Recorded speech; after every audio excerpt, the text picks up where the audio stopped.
Awesome. So, welcome everyone to Force to Flow. I'm Melina James and here with Anne Pearson, who I'm sure will say hello. Hello. Perfect.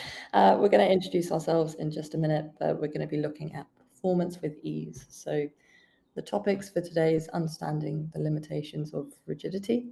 We're going to go through some classic performance myths, do a little bit of debunking, explore the role of the autonomic nervous system, roles of belief and mindset, and finally, transition and self support.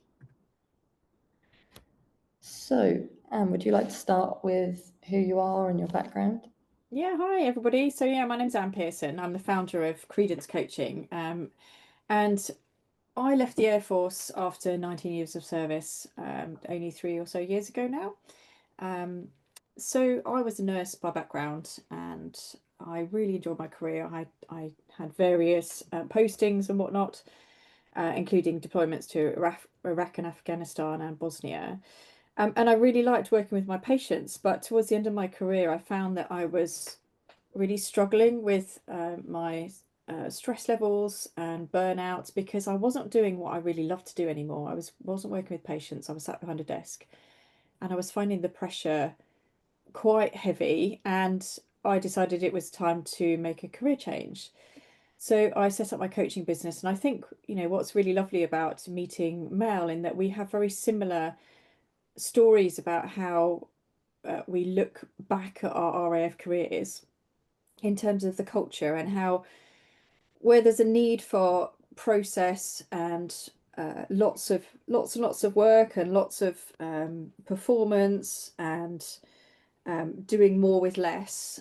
There's also an understanding from my perspective that it can be really unhealthy. And actually, in hindsight, I realised how much that culture was really unhealthy for me, and I wasn't able to really allow myself to have some space and have some the ability to be more creative. And I've learned that through my coaching side. And so this is why we've sort of come together to talk about this topic, actually, because we both have very similar experiences. So that's me. It's Anne Pearson, Credence Coaching. So over to you, Mel. Thank you. Yeah, so my name is Mel, and I was in the Air Force for 4 years as a trainee pilot. I was absolutely obsessed with the Air Force, was the classic air cadet, flying scholarship, flying every moment I could possibly get my hands on a cockpit, and got into the Air Force at a particularly competitive time for pilots, and found a culture that was strong, that was very process focused, and all of that made sense, right? But when it came to certain situations where personnel were left overexerted and under resourced and ultimately struggling to keep up with demands that they weren't really equipped for, natural things like burnout started to come up and stress related injuries, and also um, a little bit of blame on individuals about not really being able to cope with situations that they weren't really um, trained or given the equipment to deal with. So when I left, I went on a bit of a journey of exploration because my whole life was Air Force, so I really didn't know what to do next. I couldn't stay in the Air Force because just my trust in the integrity of the organization was broken, so I had to leave. And in doing so, I found breathwork. Breathwork is basically utilizing your breath to get all sorts of benefits, and I'll continue talking on and on and on about the breath the whole way through. But that's led me to create my company, The Breath People.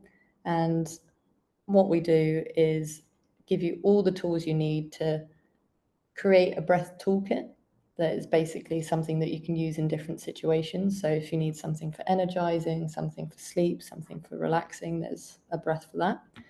And also over time, training our body to cultivate a deep natural breath, which again over time tones and strengthens our nervous system, so we end up more stress resilient. But like I said, I'll keep dropping in little breaths here and there as we go through. So, understanding the limitations of rigidity. And you already spoke a little bit about how process driven the Air Force was and how that affected you. Did you want to expand on that a little bit? Yeah, there's a certain culture around how you are expected to do things, and I think anybody who's watching this who's been in a big organization or even in the military is you will understand that. And deviating from that is not the done thing, and there is a reason for that, right? But from my perspective, and what the way I understand that now is that it makes us go out of alignment with who we really are, and we end up trying to put a mask on and be something that we're not.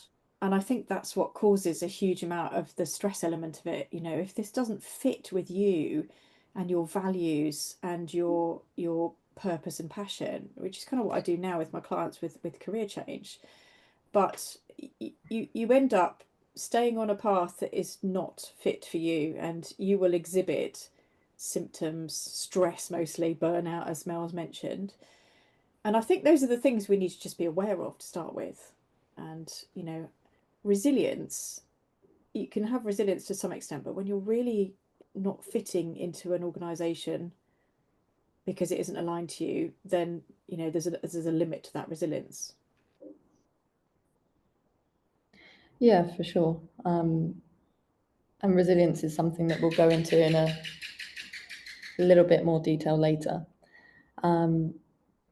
So force, what we're speaking about here is basically over exerting in a situation. So we have different ways that we can interact and communicate with ourselves, other people, situation around us.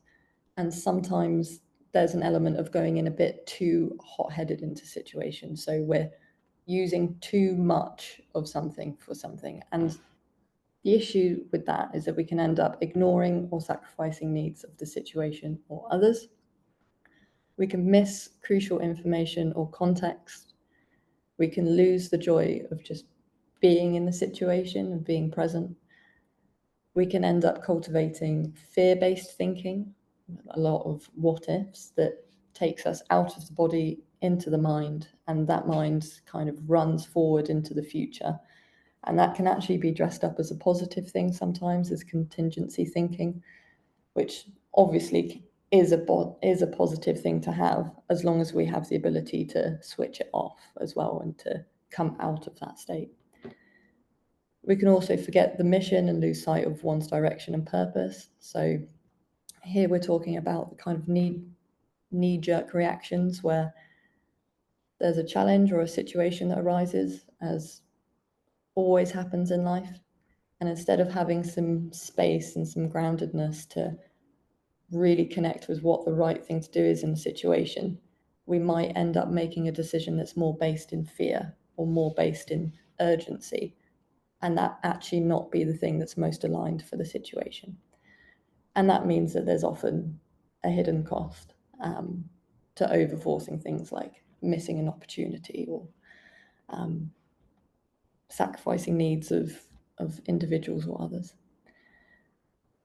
Did you want to talk a little bit through the flow aspect, Dan?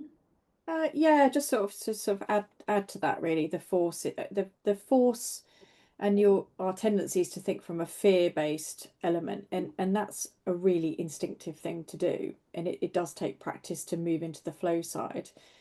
And I think, you know, when I left the Air Force and I started to do other things for me, I realized the benefits of being in the flow side of things. And it does seem counterintuitive. And I think for anybody watching this, it probably doesn't feel natural to just take time and allow yourself space to see those choices and options, because we're trained in a way that you have to force the decisions, don't you?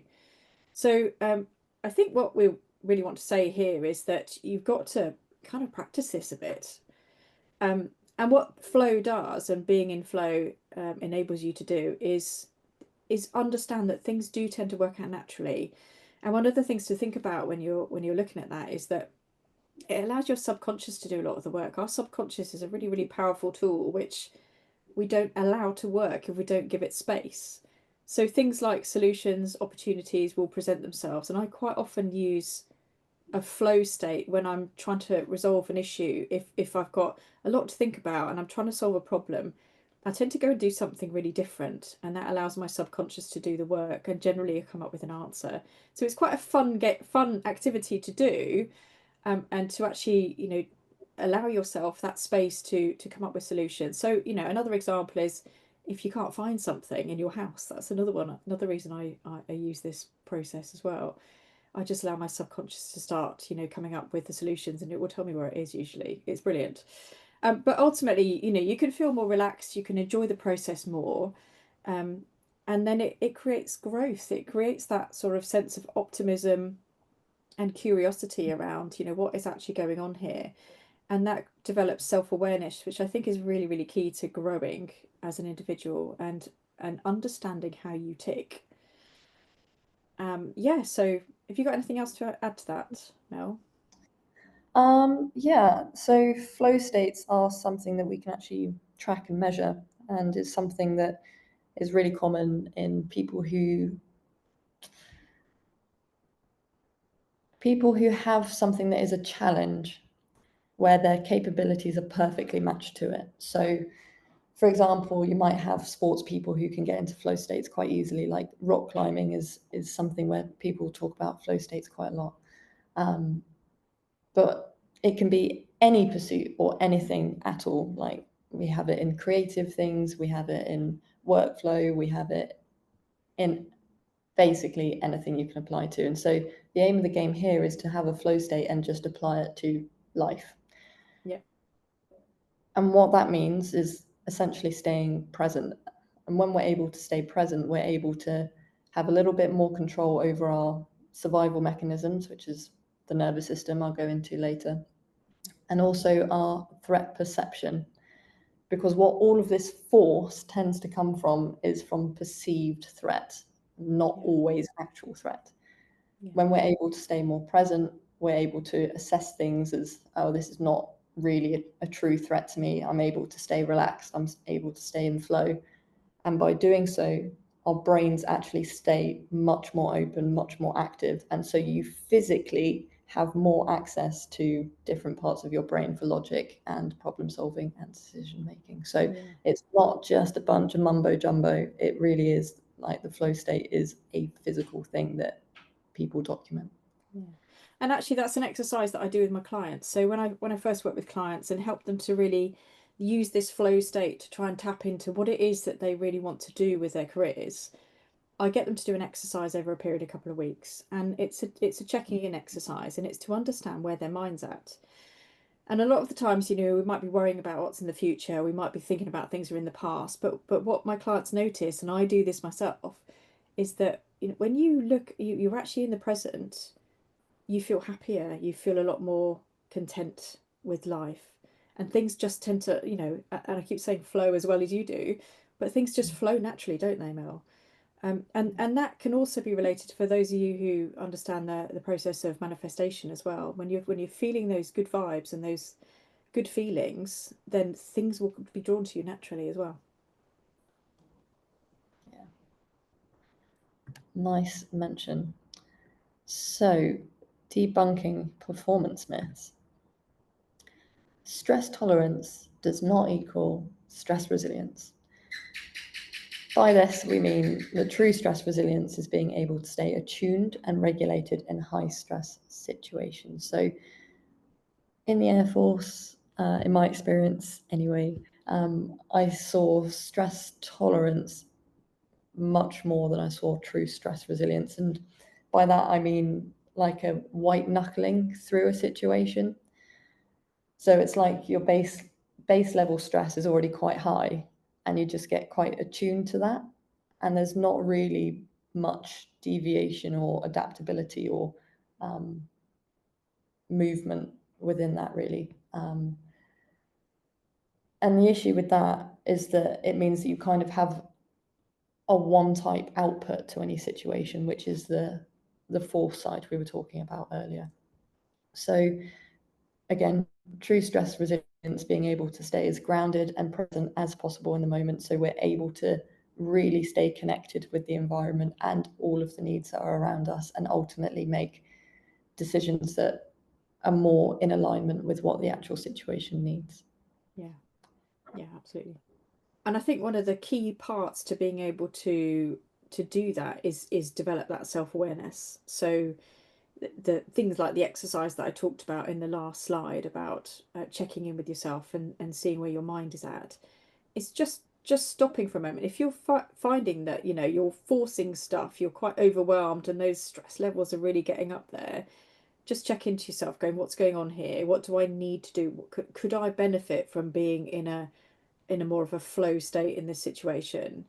And I think developing self-awareness is really, really key to this as well, because we might go through a whole career and not realize that this is how we're performing and this is how we're being, and in that constant force, mindset.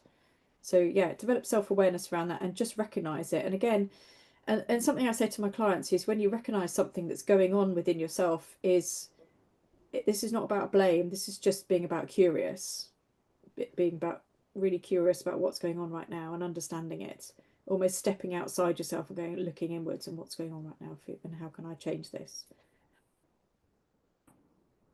Yeah, for sure. So next we have force and control does not necessarily mean strength. Strength absolutely can mean force and control, and there will be situations where that is the most aligned thing to do, but it's not the automatic given best automatic dominate the space because I'm strong is not necessarily always the best way to go. So true strength in my eyes, in our eyes, is flexibility, adaptability, and ability to influence and shape without domination. So essentially what we're saying there is like, it's like the classic analogy of a warrior who has got, a big sword with them, and they have the ability to use their sword really, really well because they've honed their strength, but they also have the ability to not use it and to create change in a way that is not through fear or through domination or through control.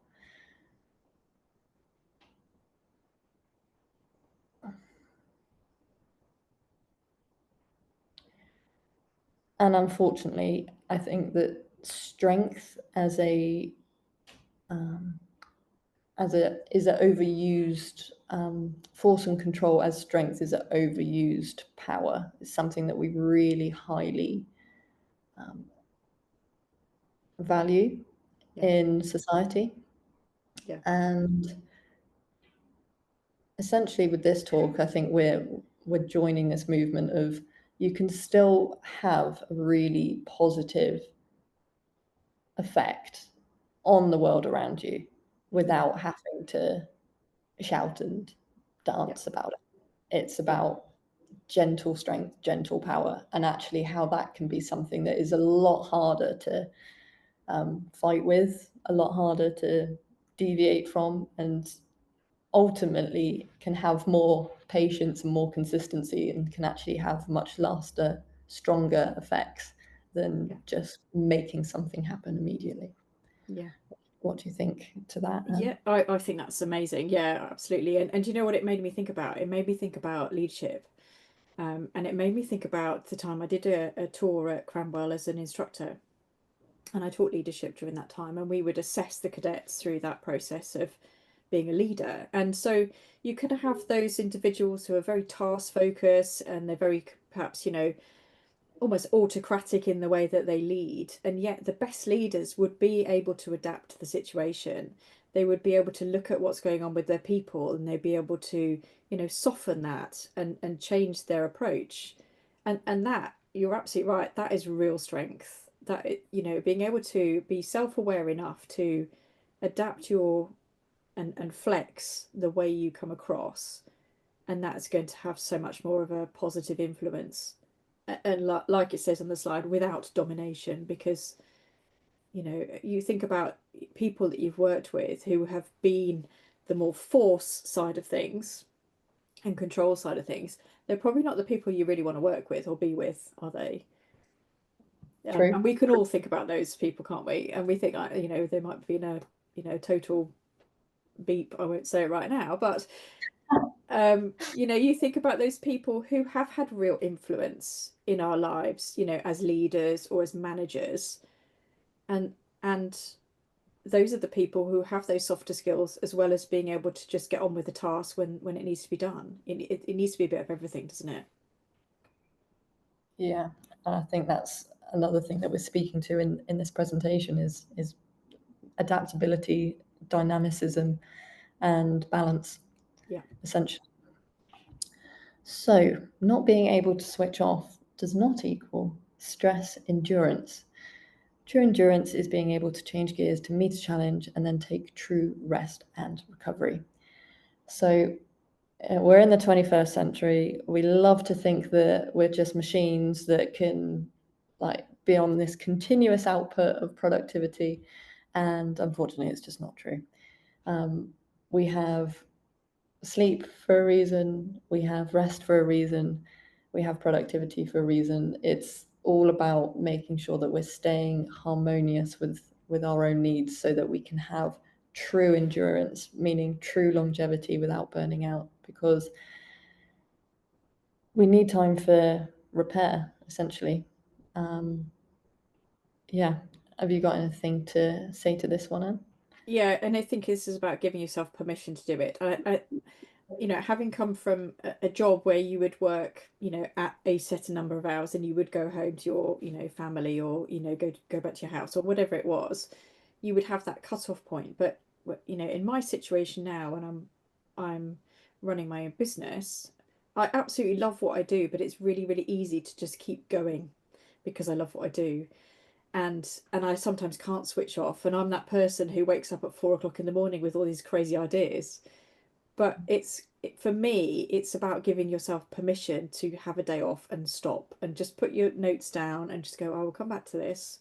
It doesn't need to be done now. So yeah, I think that would be my biggest, lesson for this side of things, from my own experience. But when I was in a working environment and my last job, I did struggle with some mental health issues, but I wasn't able to really switch off because then I had a team and I was thinking about them and I didn't want to let people down. And even though I would take sick time or had to take sick time, I still wasn't able to switch off because I was thinking about all of the other stuff that wasn't getting done while I wasn't there. So yeah, it's a challenging one, but yeah, for me, what I would say is about giving yourself permission to just absolutely put your phones down, put notifications off, switch off your computer, and go and do something else that really nurtures you, because I think that's super important for this part of becoming more in flow. Yeah, for sure. I think that's actually it's almost another myth that could have its own slide, that by taking time to yourself, it's somehow like a selfish endeavor when it's really like the bare minimum of true self-maintenance. Yeah, We want to be in a position of giving, then we need to make sure we have some stability in ourselves. yeah, And yeah, absolutely, it's also a case of if you're able to give yourself permission to rest and know when you need some time for recovery and other people see you modeling that, then it can actually become a starting point for a change in culture. People yeah, seeing other people giving themselves permission means they can almost give themselves permission. So yeah. yeah, And it's I it, actually, I had a client that I was working with till quite recently who's ex-military, and she's working in corporate at the moment while she's creating her own business. But because she wanted to spend time working on her business, she set herself this rule and gave herself permission to go home at 5 o'clock when she was supposed to finish and not stay on, which is kind of what's expected, especially when you're in the military. It's almost like you can't leave the office till the boss is gone, right? That's how it works. And it's this unwritten rule about, well, that makes me look like a bad employee if, or a bad example to my juniors if I go before them, right? What a load of rubbish. And so what she did is she started going home at 5 o'clock to go and work on her business. And then after a few weeks, her boss took her to one side and she thought she was about to get into trouble. But her boss said, "Thank you for doing that, because it's now shown me that actually I can take time for myself, and I can give myself permission to go home at 5 o'clock. I don't need to be here because I'm the boss." Do you know what I mean? I think you can actually demonstrate that to your seniors by going and having those boundaries and go, "Do you know what? I need to look after myself. If you want me to work here for the long term and be good at what I do, I need to take care of myself. And if that means going home on time, then just do it." Yeah, it's a brilliant example. Thank you. Limitation does not necessarily mean discipline. Radical acceptance, allowing and shaping over time leads to much better and lasting results. So, what does this mean? Essentially, it kind of comes under the bracket of the illusion of control again. And like I see this a lot in wellness circles of people talking about discipline in order to get the results they want. And I'd encourage anyone to think of a time where they've really committed to doing something. It could be, I'm going to run every day, I'm going to read every day, and like going on really like hard, yeah, I'm going to make it happen thing. And then just see, did you stick with it? I know I haven't. Whenever I take that approach to something, which is an absolute or self-limiting or self-forcing, I'll stay on it for maybe 2 weeks, 3 weeks tops, and then I'll fall off, and then I'll feel ashamed that I've fallen off, and then I'll start again, and then I'll do it for 2 weeks, and then I'll fall off, and the cycle continues. And so I think essentially it's the same thing about over-forcing and over-controlling, but applying it to an activity or to oneself. What is much more effective is accepting the wills of a human being, that they will have things that they want to do and things that they don't want to do, and being accepting of that and not shaming it actually gives it a little bit less power. It's like you're not now trying to fight your own will to do something. It's like that gentle curiosity that Anna's mentioned, going, okay, yeah, I don't want to do this thing, or I do want to do this thing, and that's okay. And kind of allowing that, and then gently redirecting that energy and shaping it so that it becomes something that you're not fighting to make happen, but you're shaping to make happen. And when you do that, there's so much more forgiveness on the days that you do miss something, so that you don't end up into a massive shame pit and completely fall off. It's like, okay, yeah, I missed it. I wish I didn't, but I can go back on the next day.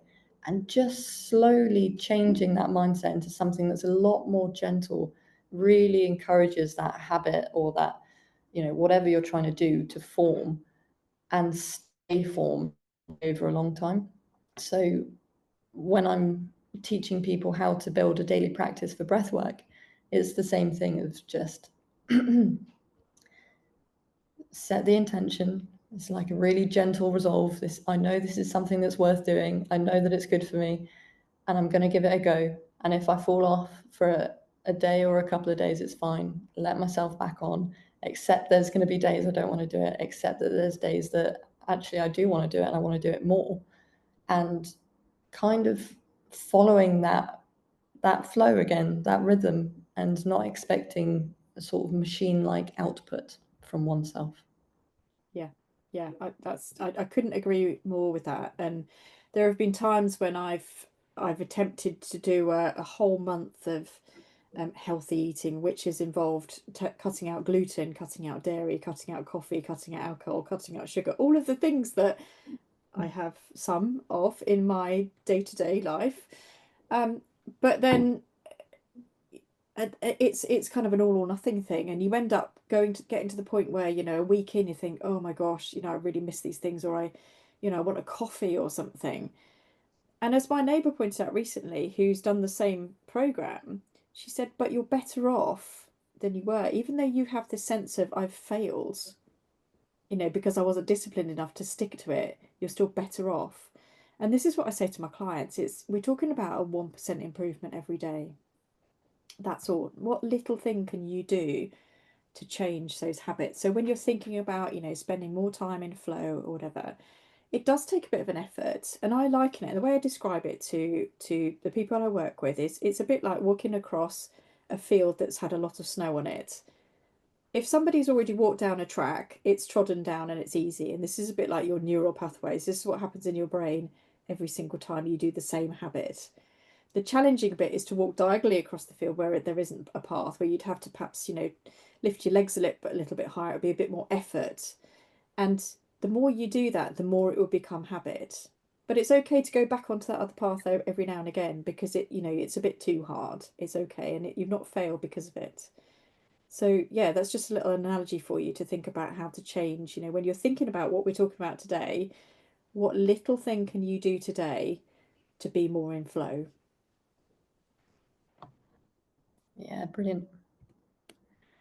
Which takes us on to the autonomic nervous system. So the nervous system is essentially one survival mechanism, and it divides down into two branches. You have the sympathetic nervous system and the parasympathetic nervous system. One activates our threat response and one turns off the threat response. The sympathetic nervous system is the one that activates our threat response, and what happens is that we'll perceive a threat.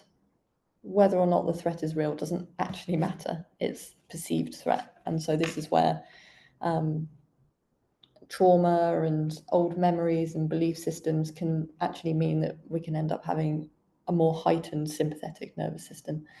But it's not just down to trauma survivors. There's all sorts of things that can keep our sympathetic pent up.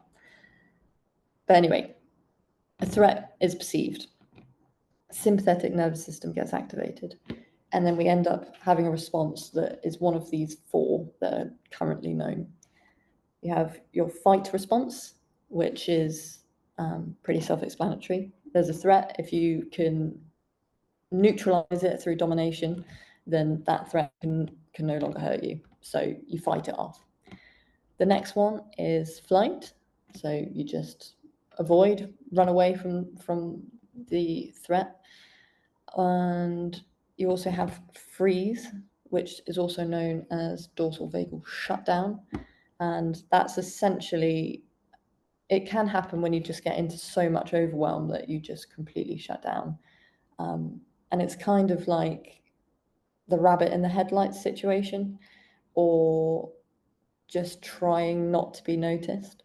So a breathing pattern that's quite common with this specific threat response is something called non-breathing.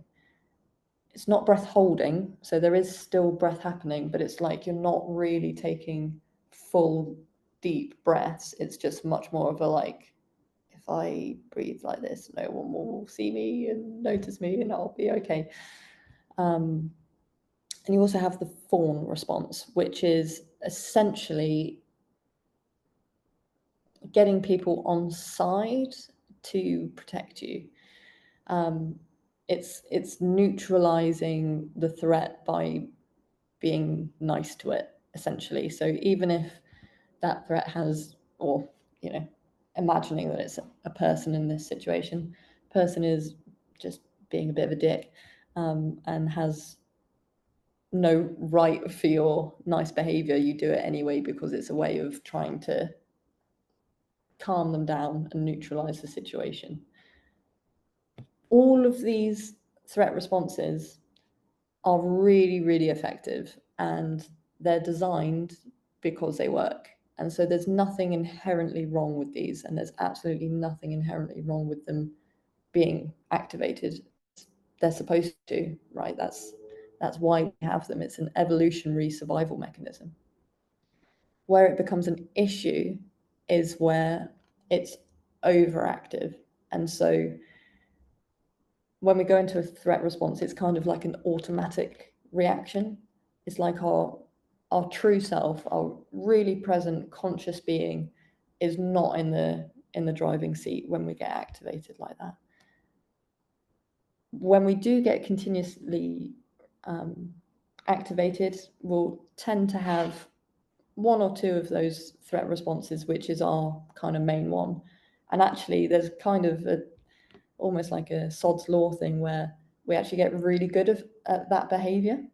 And that, again, is not a bad thing. It might mean that, some people are really good at controlling themselves out of situations. And that's a great skill to have that you can still choose to use from a conscious point of view, as long as we're not getting like kicked into it.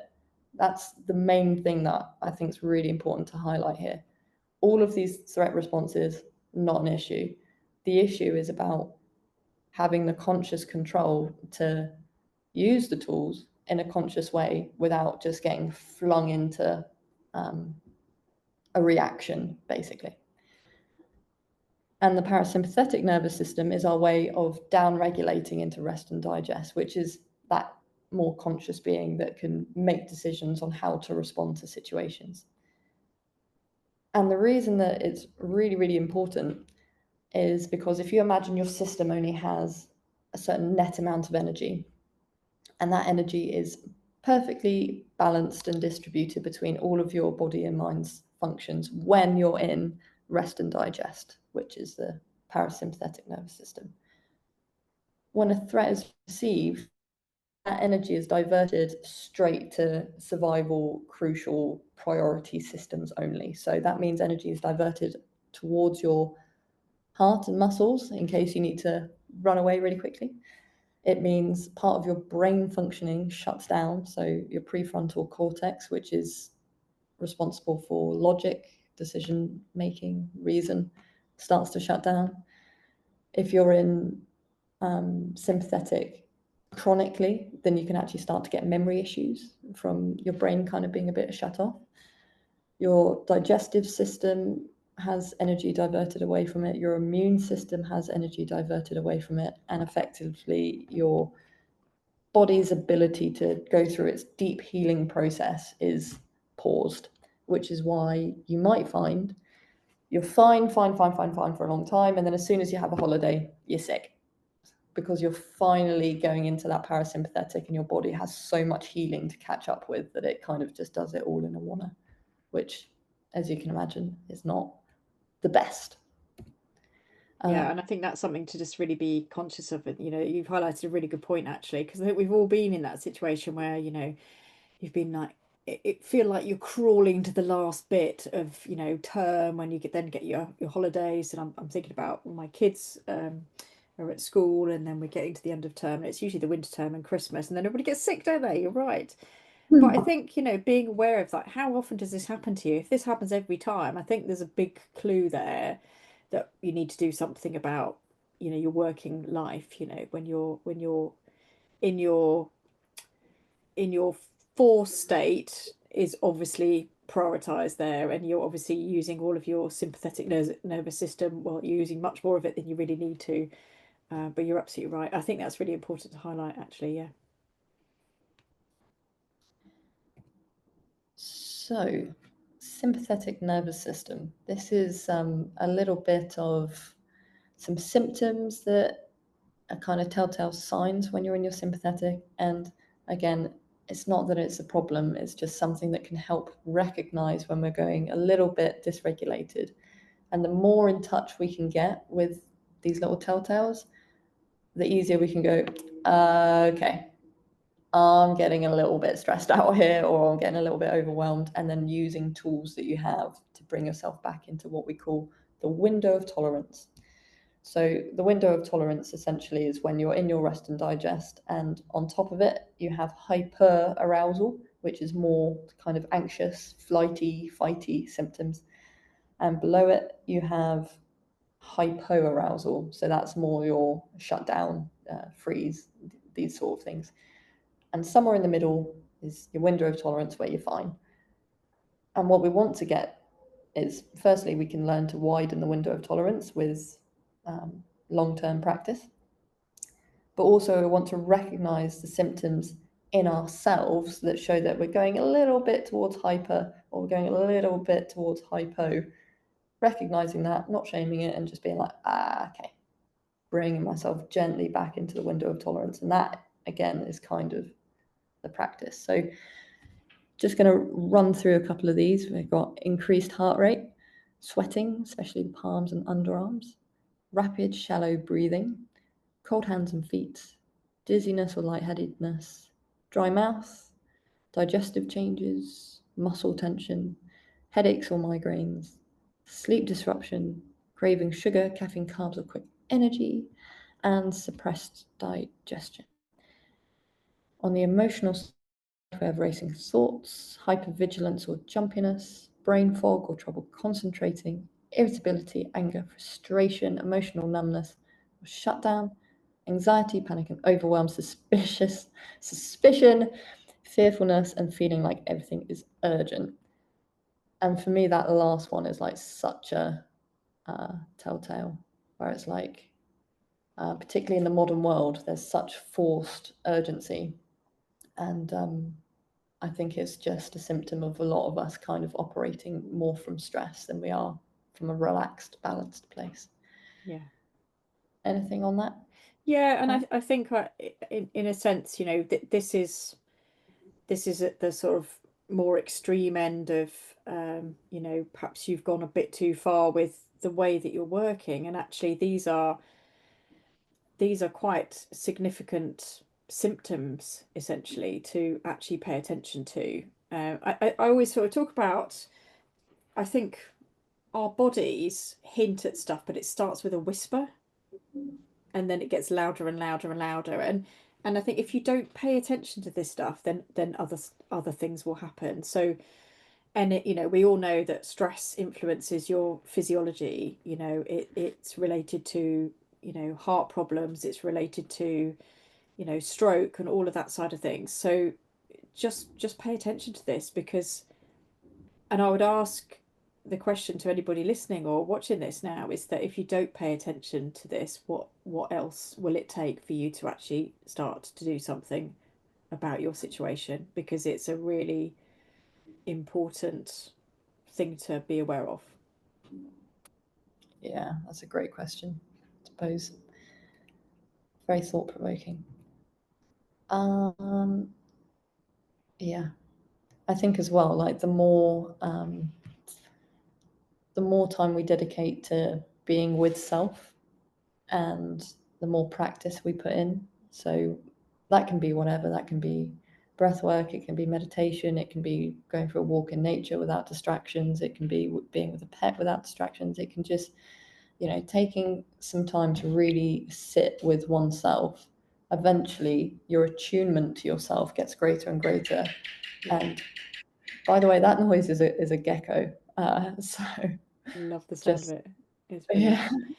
No, I agree, because there are times when, you know, I might feel a bit you know, just jittery or a bit anxious, and you know, I'm not afraid to share that. Actually, I do sometimes get anxiety, and it's quite a scary place to be. But I've learned that there are tools out there, and I know Mel's going to go into some of that soon about, you know, breath work. But one of the things that I default to is a recorded meditation, and it's just 5 minutes. If you can just take 5 minutes out and do some breathing exercises, which, you know, Mel will go into in more detail, it does make a massive difference. And I did that the other day. I had so much to think about.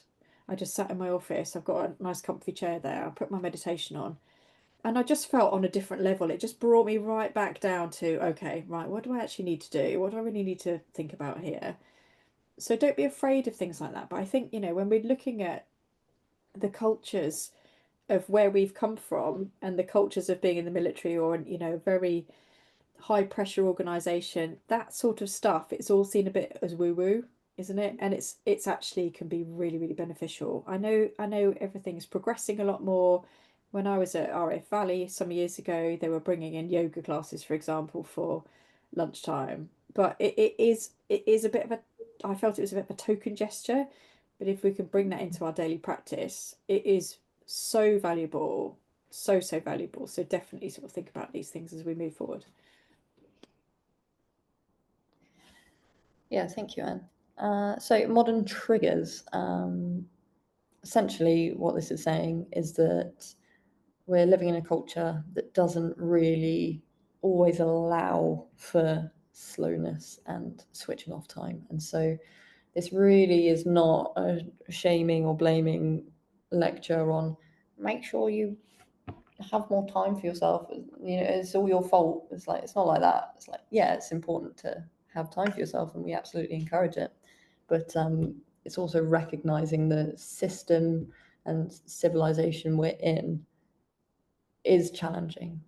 And almost because it's challenging, we have a greater responsibility to make sure that we're giving ourselves the space that we need to actually rest so that we don't end up taking stress with us into situations that don't need it. Yeah. So we've got work pressure, deadlines, performance anxiety, financial insecurity, relationship conflict or emotional neglect, perfectionism, self-criticism, fear of failure or being judged, information overload. That's already a lot, and I think most of us can probably relate to a few of those. Sure. Did you want to say something to those? To the psychological stress as well, to you know, any kind of trigger. Just one thing just to be aware of, which was quite interesting when I learned this, was we place meanings on things that are unhelpful, and that's part of the work that I can do with clients. But actually, the physiological duration of a trigger, in that how you react or you become angry or you become stressed, the physiological duration is only 90 seconds. But when we place more meaning on that, it spirals, and that's when it becomes a problem. And being able, again, it's self awareness, it's checking in with yourself and going, okay, what's really going on here? But just I've just what I've spotted in the next list was about the phone notifications, and the thing I hate most of all, and I don't have on my phone, is the BBC News sound that Mm. comes up every time there's a new headline. Because I hear that on other people's iPads and things and around me, and it's just all it is playing on that fear factor. It's playing on the fact, oh my gosh, I've got to open that, something really important. And so when you recognize what that's doing to you, you can switch those things off. You don't need to pay attention to it. You can allocate a time for that. But when it's constant, the fact that our lives are so busy and it's filled every second with notifications and checking screens and phones, we don't allow ourselves any time to have that space. And actually, it's almost creating more triggers by external influences, isn't it? Yeah, absolutely. Yeah. Um, yeah. I don't think I have anything to add to that really. Cultural norms, hustle culture, busyness as a badge of honor, always on, social comparison. Yeah. I mean, I think the kind of underlying thing between all of this is fear-based. Yeah, Um, totally. Yeah, and that's why the kindness and the gentleness is really important, because you can't beat yourself out of fear because it will just create more fear. totally. So Yeah, it's totally. that being really acknowledging of, there is a difference between acknowledging and excusing. I Yeah, think that's where it becomes a balancing act between, you know, letting yourself get away with murder and, you know, being, you know, overly forgiving of oneself when there are things to be doing. And also the other side, which is trying to force yourself into submission or, you know, make yourself feel or act a certain way. And it's like, actually there is a middle way, and mm, that middle way does require a little bit of slowing down, gentleness, kindness, and balancing that with some direction and some forethought. yeah. And that creates a much more uh, harmonious way to live, and it's a way to live that is much more connecting with other people and situations. Yeah, and while a lot of this is aimed at those who are receiving all these triggers, I think if you're watching this and you have people work for you, it's really, really good to be aware of, you know, what you might do in a workplace to trigger other people. And just simple things like just a really simple example of one of the common things that you'd see when we're in the military, if it's something along the lines as per my email, which it just implies that somebody hasn't bothered to read it and they need to go away and do a load more work to try and catch up because they're obviously not good enough. You know, just the little simple phrases like that can be super triggering. You know, what is going on with the people around you? Are you expecting too much of them? And there is this sense of comparison, and I think, especially with the aircrew world, who, although I'm not aircrew, I'm married to aircrew. And I understand that whole comparison thing that happens, even, when you're a lot more senior, about still being good enough, and well, this person is so much more ahead of me, or this person has got these extra qualifications. Just think about what you're putting out there that might be affecting other people too. But you're right, it's just having that element of kindness, but kindness to others as well, if you work with other people. Yeah, that's great advice. I think the one thing I would say as well as that is that the more we can practice kindness with ourselves, it like automatically becomes easier with other people. And the other thing with that is that stress is actually contagious. So Oh gosh, yes. when we're in a regulated state, when we're in calm composure, that can actually have a positive effect on people around us. So while stress is contagious, also so is presence. Yeah. What's happening there is, so essentially we have different ways of signaling other people's physiology. And when people are stressed, we can end up like detecting cortisol that they're excreting, which, not a problem with that, but it can activate our own stress response. And then you end up getting kind of like a fire chain of stress. And you can see this in big organizations where it's like the chain of knee-jerk reactions. And what would be really helpful is a present person who is so grounded that they can have positive influence on the people around them. So we have something called brain wave synchronicity, where essentially, if you're present enough, other people start to go into the same state as you. So Yeah. again, it's Brilliant. another thing, just bring it back to yourself, Yeah. and Yeah. the Be that present person, hey? Like, yeah. exude that presence and that flow state for everybody around you. If you take nothing else away from today, then just do that, right? just do that. Just be zen. Just do it. Yeah, it's something to cultivate and practice over time for sure. And forgive yourself when you get pissed off at people. Like, it's going to happen. Yeah, totally. So, understanding why breath is foundational to self-support. Basically, I'm not going to speak too long on this, but breath is your life force. You can only go a couple of minutes without your breath. So the quality and shape of your breath is going to shape the quality of your life experience. And there's a whole list of scientific reasons why that I'm not going to go into right now because we don't have that much time. And the breath is the bridge between your mind and body. So this is the mind, breath, body connection. And using it, you can unlock all sorts of tension and stress that we harbor in the body. Your body is essentially your map of your emotional state. So if we get ill or we get, again, I'm not going to go into it too much right now, but there is a mind, breath, body link. Yeah. Breath awareness. So your breath, because it's directly connected to your nervous system, you can use it to calm your nervous system, but you can also use it as a way of getting curious and starting to explore what's happening with yourself and your responses and just where you're at, basically. So the very, very, very, very first foundational cornerstone of breathwork is breath awareness. And that simply means taking your attention from external and leaving the external world as it is. It's fine. Turning that attention to your breathing and going, what's going on here?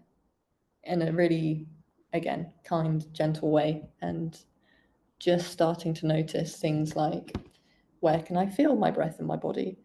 Is it shallow or is it deep? Is it fast or is it slow? Is it through my nose, or is it through my mouth? Is it balanced? Can I feel it? Is there parts where I can't feel my breath? Is there sense of ease, or is it difficult to breathe? And like just basically banding around questions and starting to get really curious about what it feels for you internally. Yeah. So over to beliefs and mindset. As Mel said, there's a really strong link with the breath and your physiological responses as well. And this is why this combination of us speaking together is just a really beautiful way of sharing all the different things you can do to try and support your well-being and getting from that force to the flow state. So the breath is obviously a really key part of that, just being able to sort of settle yourself, being able to get more into that parasympathetic nervous system. But ultimately, there might be patterns that are coming up regularly, and that's more where I work with my coaching side of things. And I'm a career coach, but coaching is coaching. You think about sports performance and things like that. Our minds can really get in the way of us actually physically doing things. And one of the things that causes that is our beliefs. And our beliefs are things that hugely influence our actions without us really realizing. Now, it can be a good thing, but it can also be a bad thing as well. So we shouldn't think, our belief is all our beliefs are negative, because they can be really helpful. But one of those things that those beliefs do is they create actions that become quite negative, and that could be habitual type of things. So when we're thinking about when we're working in a situation that's really hard work, it's really forceful. And this is a really good example of a belief, is that, where does that belief come from? That we have to work really hard to get anywhere in life. And that's something when people sit back and go, do you know what? I don't know, actually. And if you think back to your childhood, who was it who said to you, if you've got any chance of getting anywhere or getting a good job, you've got to work really, really, really hard, right? And so you kind of have that belief, and it's all well meant. And what I say to my clients is we never blame teachers or parents or anybody who has had that influence over us. That was their own belief just being imposed on us, but then we take it on as our own. So we come out into this world with I need to work every hour that God sends. I need to work really hard. And now with all the technology, we need to work even harder, because we've got all this other stuff that helps us actually take a step back and go, like, okay, who is telling me this? Where has this come from? And the reality is that, as we've just said throughout this whole presentation, that you can still be really productive with more of a flow mindset. You don't have to be that in that force and fill every moment with activity and doing things. We are human beings, we're not human doings. We need to remember that. So the key to this is to develop a self-awareness, and I've woven that in quite a lot in this, but create that curiosity. And if something is feeling heavy, and I say this to my clients, it's a really good way of understanding. Like, if you're in a situation, does it feel heavy or light? If it feels light, then that's great. That's a good feeling. If it feels heavy or it feels uncomfortable, or something doesn't feel right about it, ask yourself why, and then give yourself permission to just stop, just be silent, take off all the notifications and other distractions, just be silent and just ask yourself what is going on here, and create that curious mind, because that is that little 1% thing that you can do for yourself every day that will start changing the way you live your life for the better, and with a more flow mindset. Anything else you want to add to that, Mel? No, I thought that was brilliant. Do I have anything to share with that? Just that it's a lot easier to see these things when we have a little bit more space. Yeah, absolutely. And space comes from, well, slowing down a little bit, being connected to some form of anchor, whether it's breath work or something else. Yeah. You know, whatever anchors you, just keep practicing anchoring. Yeah, that's a really good point. Cool. I think that's pretty much us. So Have you share a got little bit about what you can offer now, with regard to the work that you do. So just share what Yeah. those things are and elaborate a little bit more on this. If people are more interested in the science of breathwork, I do a free workshop, which is an introduction to more specifically breathwork and stuff. But past that, I do online training courses that are audio courses where you have 10 minutes a day just getting into a practice of breathwork every day. And it slowly over time is lowering your base level stress. It's helping you gain more internal space and capacity in your body and in your mind, helping you form that anchor that you come back to every day, as well as building a toolkit for moments that are challenging. So if there's a moment of overwhelm or a moment where you need some more energy or you need a particular type of like controlled power, then there's a breath for that. Or if you need some more open, spacious, creative, inspirational vibe, then there's a breath for that, and that can all go into your toolkit.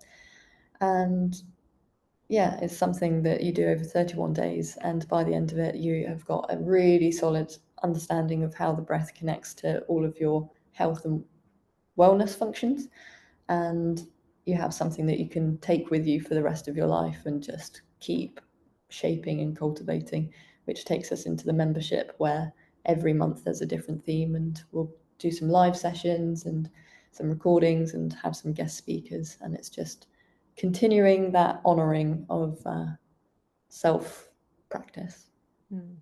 And I've experienced some of your breath work. You did a session with me, didn't you? And it was just so relaxing.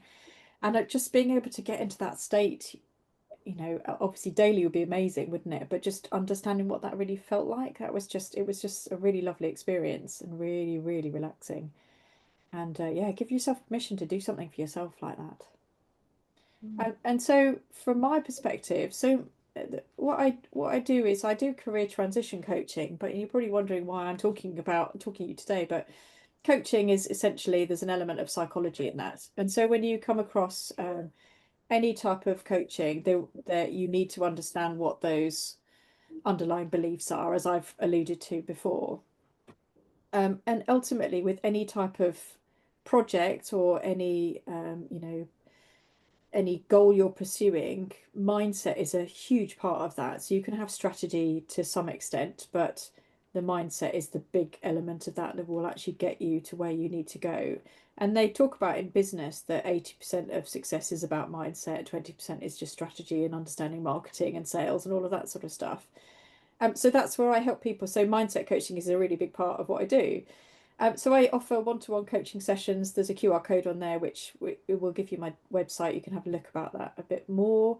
I'm also got some online courses that I'm in the process of developing at the moment. And also for those people who I career transition into a business, I'm going to be having a package where it's got more of a done for you element of it, with those strategy elements like design and branding and that sort of thing. So yeah, that's me. But I do offer discovery calls, which are 20 minutes long. So if you just want to have a chat, you can find all that detail on my website. And did you say about you've got a discovery call option as well, Mel? Is that right? Just chat to anyone. You chat to everyone. Okay. So how do they get in touch with you then? The best way is Melina at thebreathpeople.com. Thebreathpeople.com. Okay. Brilliant. Yeah. Fantastic. Well, thank you so much, Anne. That was really, really enjoyable evening, and I think lots came out of that. So, yeah. Fantastic.